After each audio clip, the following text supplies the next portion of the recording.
Hi parents and caregivers, my name is Sue Gareffa and I'm the media teacher at Eastlake Elementary School. I'm here to talk to you about setting in a book or story and how it can impact your child's understanding of that book or story. The setting impacts the direction of a story and works with other elements including character development and mood. Together, let's take a closer look at the setting's direct impact on what your child can read at home. I will also give you some questions that you can ask your child to see whether or not he or she is understanding the setting and to help guide them. Imagine a scary ghost story. They usually take place in a spooky house or dark woods with ominous noises all around. Now imagine that same story taking place in the middle of the day at a busy shopping mall in bright sunlight. It changes the feeling of the story altogether.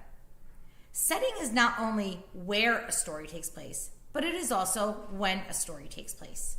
For example, I am reading the book Front Desk by Kelly Yang with my 5th graders. It tells the story of a Chinese family who recently immigrated to the United States and finds employment running a rundown motel in California. So that's our physical setting. Before I start to read it, I explained to my students that it takes place in 1993. Cell phones and computers were just emerging, and there was no internet to speak of.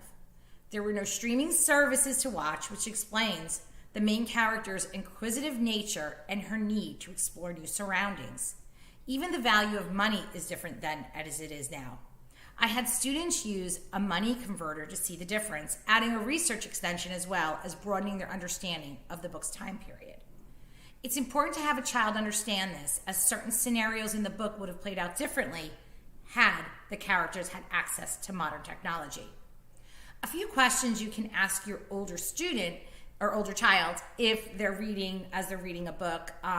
You can ask, how does the author of your story let you know where the story is taking place? Like, let them show you evidence so they understand where it is. How would your story be different if the setting was different is a great question to ask. And is this a place or time period that you would want to go and why? And then your child can actually imagine themselves in that time period or place.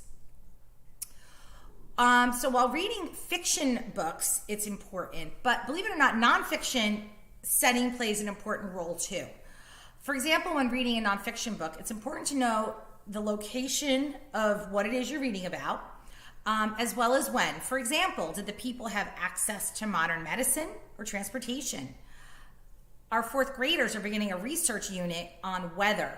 So understanding where a tsunami takes place and how the unstable seafloor of the Pacific Ocean, that impacts the tsunamis, as well as understanding the flat area of Tornado Alley, how it's a breeding ground for tornadoes. I've incorporated map skills so students have a better understanding of the physicality of where that weather system is taking place.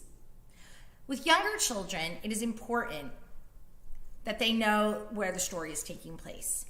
Is it a school or home, for example? That can impact their understanding of who or what they can expect in the story, as well as broaden their awareness of anticipating what can happen. As I read a book to my students, I often ask for their predictions as to what will happen next.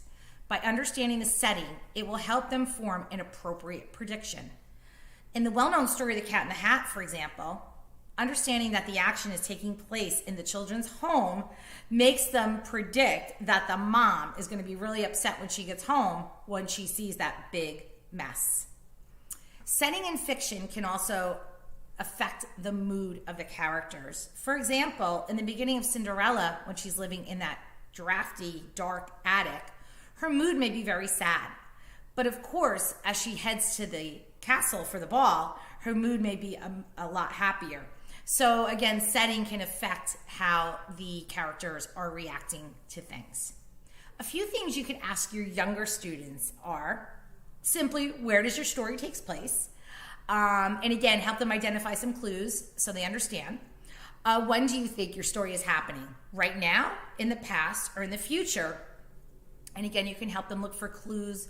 For example, what are they? Are they driving? Are they riding a horse? All these things can help them identify when. This is a really important one for younger children. Is the setting real or imaginary? And quite often in younger children's books, it's an imaginary setting. So making sure they understand that if this is an imaginary place, maybe things can happen that wouldn't happen in real life. And finally, as you're reading, what might you hear, smell, see, feel, or taste? Obviously, a day at the shore is a lot different than a book set in a snowy mountain. I hope these questions have helped you to help guide your student at home. Feel free to reach out to me at Eastside School, and my email address is scgareffa@pthsd.net. I'm always happy to answer any question when it comes to getting great books into eager readers' hands. Thank you for listening, and have a wonderful rest of your day.